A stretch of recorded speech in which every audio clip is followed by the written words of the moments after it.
Hello everyone, मैं हूं Bhupesh Paliwal. Unacademy के इस लाइव प्लेटफॉर्म पे आप सभी का स्वागत करता हूं। देखिए, हमारे लगातार चलते हुए सेगमेंट में जिसमें हम एमपीएसआई के लिए तैयारी कर रहे हैं, एमपीएसआई का जो हमने टारगेट बनाया था 45 डे का। सबसे पहले तो आप जितने भी लोग हैं मैं सबको बता दूं कि एक बचपन में कहानी आपने ज़रूर सुनी होगी, कछुए और खरगोश वाली। तो आपको खरगोश नहीं बनना है, उस कहानी का कछुआ बनना है। याद करो, खरगोश क्या करता था, शुरू में तेज़ दौड़ता था और बाद में सो जाता था। ठीक, तो ऐसा ही हुआ है। जैसे शुरू में क्या होता है, जब कोर्स नया नया आता है तो बहुत सारे बच्चे शुरू में जोश के साथ शुरू करते हैं कि नहीं 45 दिन की तो बात है, पूरा कंप्लीट करेंगे। लेकिन बीच में क्या होता है, जब बहुत सारे लोग क्या होता है सो जाते हैं, लेकिन जो लगातार बढ़ता जाता है आगे, तो उसी कछुए के समान जीत उसी की होती है जो आखिरी तक रुकता है। ठीक, तो इस बात का ध्यान रखना। स्वदेशी आंदोलन आज का अपना टॉपिक है। लगातार हिस्ट्री का पार्ट चल रहा है।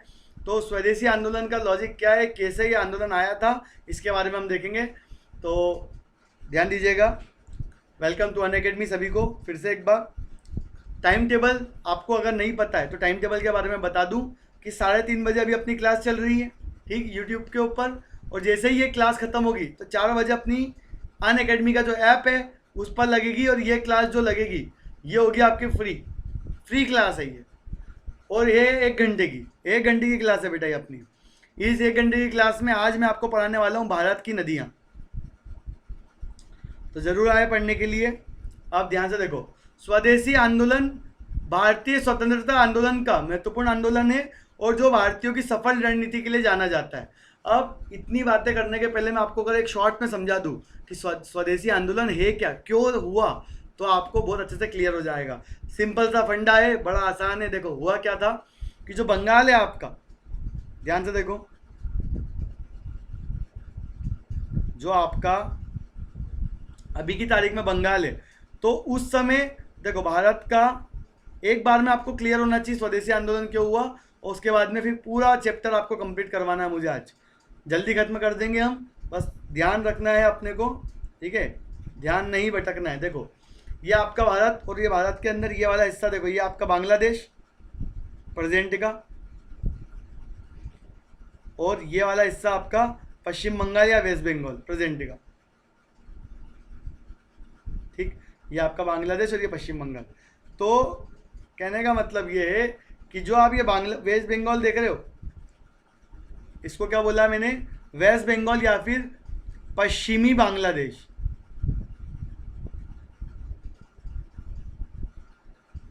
पश्चिम बंगाल क्या बोल रहे हैं, इसको पश्चिम बंगाल बोलते हैं।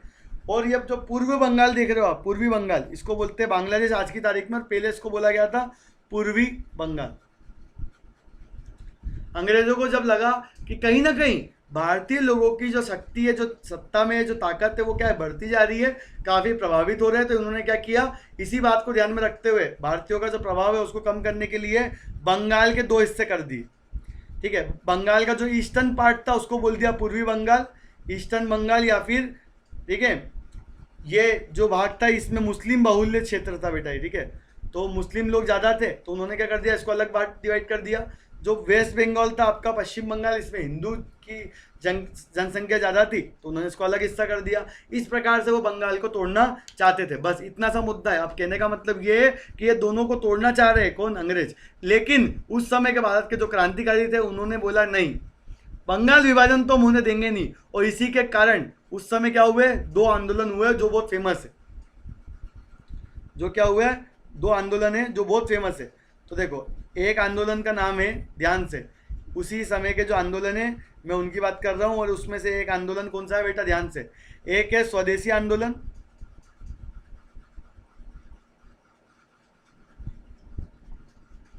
और एक है बहिष्कार आंदोलन।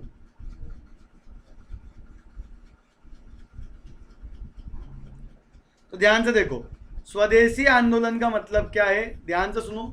स्वदेशी आंदोलन का मतलब सिंपल भाषा के अंदर, बिल्कुल टफ नहीं, जो उस समय नरम दल के नेता थे, क्या आपके, जो उस समय कांग्रेस में या भारत के क्रांतिकारियों में नरम दल के नेता थे, नरम दल, उन्होंने क्या अपनाया, स्वदेशी आंदोलन। उस समय के जो गरम दल के नेता थे उन्होंने क्या अपनाया, बहिष्कार आंदोलन। बस इतनी सी तो बात है। अब क्या है ये गरम दल नरम दल, देखो उस समय जो शांति के साथ में आज़ादी चाहते थे, जो लड़ाई झगड़ा नहीं चाहते थे, वो थे नरम दल के नेता। जो गरम दल के थे वो बोलते थे कि अपन अंग्रेजों को मारो भले ही, लेकिन कैसे भी करके क्या है, दबो मत, वो कैसे भी करके क्या आज़ादी लेना है हमको। तो गरम दल के अंदर 3 नाम है जो बहुत फेमस है, लाल, बाल, पाल। लाइव कमेंट में आंसर मत देना, नॉर्मल वाले कमेंट में आंसर देना। लाल बाल पाल का फुल फॉर्म या लाल बाल पाल कौन है, कमेंट में आंसर जरूर देना सब लोग जो वीडियो देख रहे हैं। अब आगे बढ़ते हैं। देखो, नरम दल हो गया क्लियर, स्वदेशी आंदोलन, और गरम दल बहिष्कार आंदोलन। अब स्वदेशी आंदोलन क्या है इसके बारे में चर्चा करेंगे, बहिष्कार आंदोलन क्या है इसके बारे में चर्चा करेंगे। फटाफट से समझेंगे, बहुत जल्दी समझ में आ जाएगा। देखो अब क्या है स्वदेशी आंदोलन।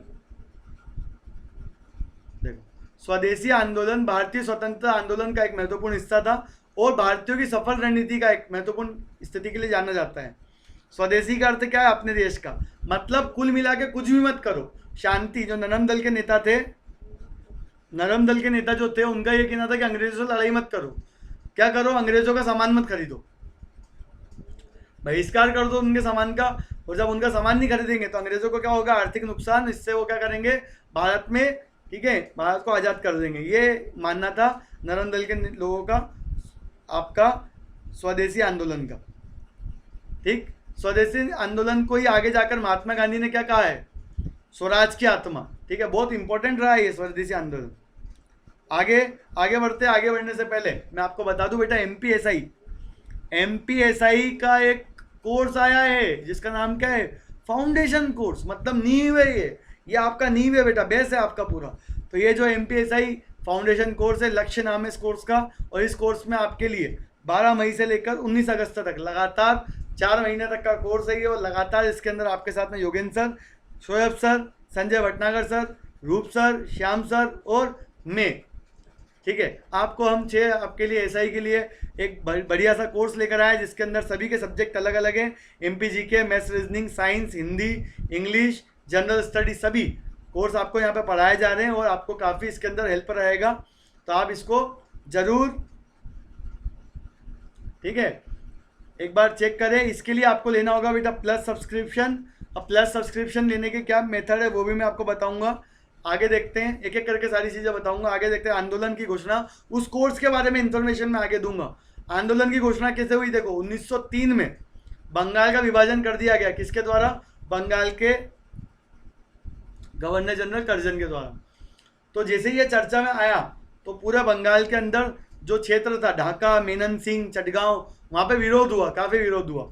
उस समय बंगाल के बड़े बड़े नेता जो थे, सुरेंद्र नाथ बनर्जी, कृष्ण कुमार मिश्र, पृथ्वी चंद्र राय, इन लोगों ने अपने न्यूज़पेपर में बंगाली हितवादी, संजीवनी, इस पर क्या किया, विरोध भी किया बंगाल विभाजन का। लेकिन बंगाल विभाजन के विरोध का अंग्रेजों पे कोई असर नहीं हुआ।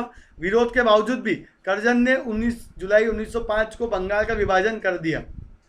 इस निर्णय के कारण 7 अगस्त को 1905 में बंगाल के अंदर टाउन हॉल में स्वदेशी आंदोलन की घोषणा की गई। और स्वदेशी आंदोलन के तहत क्या करेंगे, हम बहिष्कार करेंगे, अंग्रेजों के द्वारा बनाई गई चीज़ों को उपयोग नहीं करेंगे, ये बहिष्कार करेंगे, ये तय हुआ। इसी बैठक में ऐतिहासिक बहिष्कार प्रस्ताव पारित हुआ। एग्जाम में आपसे पूछा जा सकता है बहिष्कार प्रस्ताव कब पारित हुआ, कब हुआ, स्वदेशी आंदोलन के समय, ठीक, 1905 में। 16 अक्टूबर 1905 में बंगाल विभाजन लागू होने के बाद में ही विभाजन प्रभावी हो गया। अब देखो क्या हुआ इसके बाद, देखते हैं। एमपीएसआई 2020 जो फाउंडेशन कोर्स है जिसमें मैं आपको पढ़ा रहा हूँ जनरल स्टडी, तो मैं आपको बता दूं कि डेडिकेटेड डाउट क्लियरिंग सेशन होता है हमारे। 1 सब्सक्रिप्शन, ये सबसे इंपॉर्टेंट है। बहुत सारे लोगों को लगता है कि शायद सब्सक्रिप्शन सबके लिए अलग अलग लेना पड़ेगा, ऐसा नहीं है। एक सब्सक्रिप्शन सबके लिए एप्लीकेबल है बेटा। मतलब अगर आपने, ध्यान से, मतलब आपने अगर 7000 एक बार खर्च कर दिया है तो आप यकीन मानिए आप उसके बाद में सारे एजुकेटर्स के जो लेक्चर है वो देख सकते हैं बेटा, ठीक। 7000 पूरे भी नहीं लगते आपके, ठीक है, क्योंकि आप रेफरल कोड यूज़ कर लेते हैं तो आपका वो 6300 हो जाता है। कैसे यूज़ होता है ये भी मैं आपको समझाऊंगा, ध्यान से देखते जाइए। तो एमसीक्यूज के सेगमेंट के रूप में होता है हमारा क्लास, नोट्स पीडीएफ आपको आपके टेलीग्राम ग्रुप पे डलते हैं, लाइव इंटरेक्टिव सेशन होता है हमारा, बेस्ट कॉन्सेप्ट बिल्डिंग है, और प्रिपेयर विद टॉप एजुकेटर। तो एमपीएसआई के टॉप एजुकेटर जो है वो आपको प्रिपेयर करवाते हैं।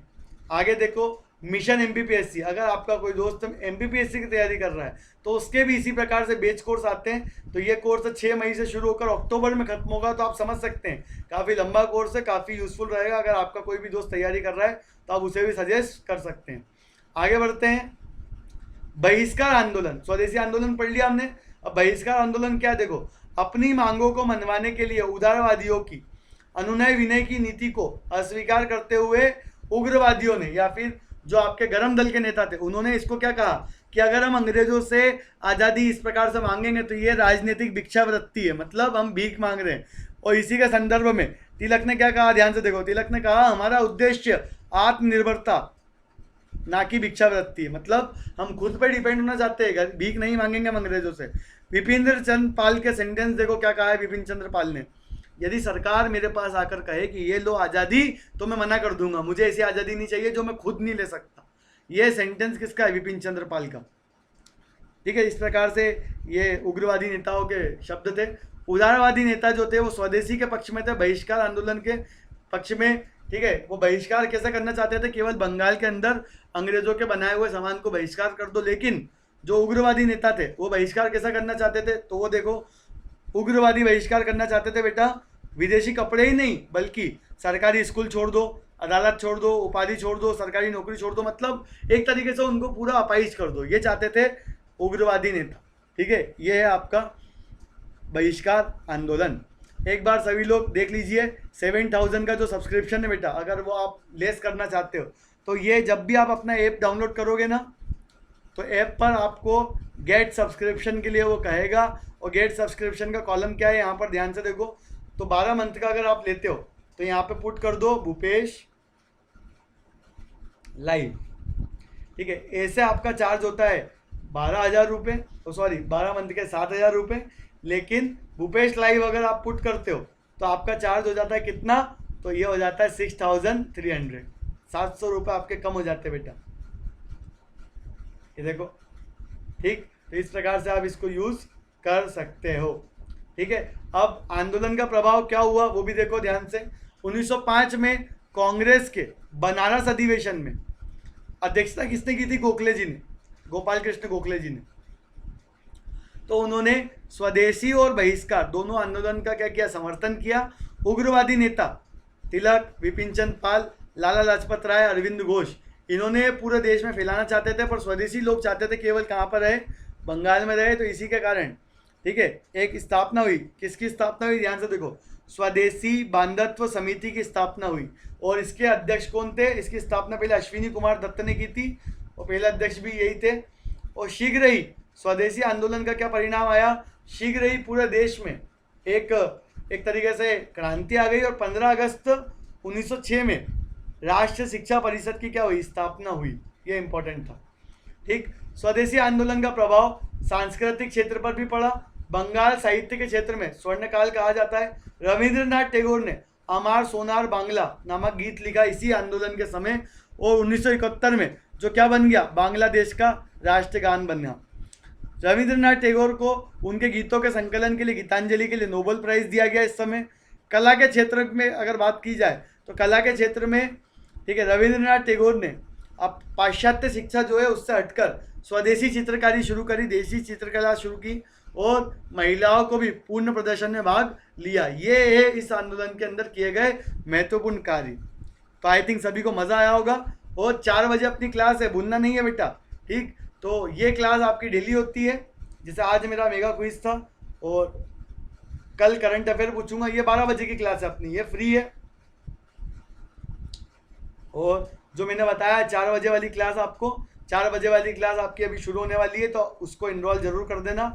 4 बजे वाली क्लास भी आज फ्री है, और उस क्लास के अंदर मैं आपको भारत की नदियाँ पढ़ाने वाला हूँ। जरूर आना बेटा क्लास में। चलो, तो आज के लिए इतना ही, मिलते हैं जल्द ही। जय हिंद, जय भारत।